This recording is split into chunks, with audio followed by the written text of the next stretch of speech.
चिल्लर पार्टी इकडे या. मला सांगा तुमची आवडती भाषा कोणती, म्हणजे फेवरेट लँग्वेज कोणती? दीदी हिंदी. नाही दीदी मला इंग्लिश आवडतं. दीदी मी स्कूल मध्ये जर्मन शिकतोय.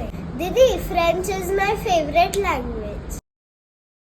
ऐक काय ग, काय लागलं? आता तिला जर असं खर्चटलं तर कोण आठवलं? आई आठवली ना. मग आपल्याला सतत जशी आपल्या आईची आठवण येत असते तशी आपण बोलत असलेल्या भाषेची आठवण राहायला हवी की नको? हो दीदी. दीदी मी सांगू, मराठी ही आपली मातृभाषा आहे. आपण ती लहानपणापासून बोलत आलो आहोत, म्हणून आपण आपला विचार आपल्या मातृभाषेत खूप सोप्या पद्धतीने मांडू शकतो. अरे वा, समजलं म्हणजे तुम्हाला, हो ना? दीदी मी आमची आवडती कविता ऐकव. ऐक. छोटेसे बहीण भाऊ उद्याला मोठ्याले होऊ. उद्याच्या जगाला उद्याच्या युगाला नवीन आकार देऊ. छोटेसे बहीण भाऊ उद्याला मोठाले होऊ. जी भाषा आपलं सर्वस्व आहे आणि ज्या भाषेमुळेच आपलं अस्तित्व आहे ती जपायलाच हवी, हो ना?